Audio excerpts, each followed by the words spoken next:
Vítam vás na mojom demo videu, kde vám predvediem, ako sa dá zarobiť na binárnych opciách. Podstatou obchodovania s binárnymi opciami je rozhodnúť sa pre rast alebo pokles. Akým spôsobom ale urobiť to správne rozhodnutie? Pozrieme sa napríklad na jedno z aktív, v tomto prípade je to spoločnosť 3M a jej akcie. Priebeh grafu, ako vidíme, má jemne klesajúci trend. Znamená to, že keby sme v priebehu alebo v tomto časovom horizonte sadili na pokles, je veľmi veľká pravdepodobnosť, že by sme si pripísali zisk. A to aj napriek týmto jemným vzrastom, ktoré tu vidíme. Čiže klikneme put alebo pokles 100 $100 a vidíme, že obchod bol uzavretý. Tak, obchod bol uzavretý. OK. Poďme sa pozrieť na nejaké iné aktívy.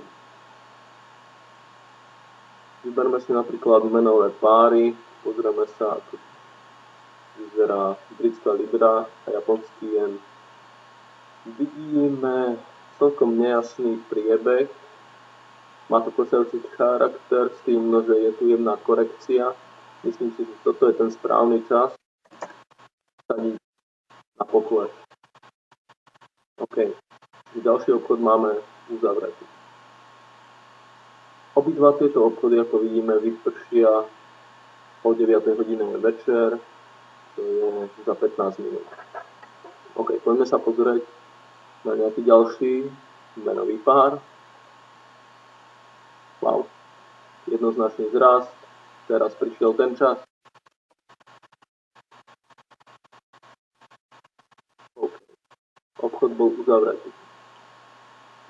Čiže momentálne máme 3 otvorené obchody, ktoré vypršia od 9 hodine. Na ďalšie obchody máme ešte zhruba 10 minút.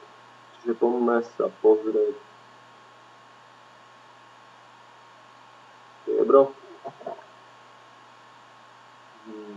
Ten trend je nejasný, preto poďme ďalej.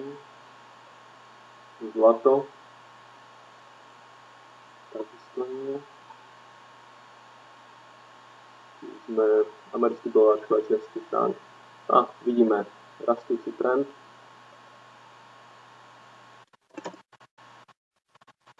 OK. Obchod bol uzavretý. Takže máme 1, 2, 3, 4 obchody, ktoré vypršia za 15 minút. Čiže si teraz dáme krátku pauzu. Takže sme sa posunuli v čase a vidíme, že naše obchody sa blížia ku koncu. A vyzerá to celkom dobre. 3 zo 4 sú úspešné. Takže čas už vypršal. OK. A náš balans sa zvýšil.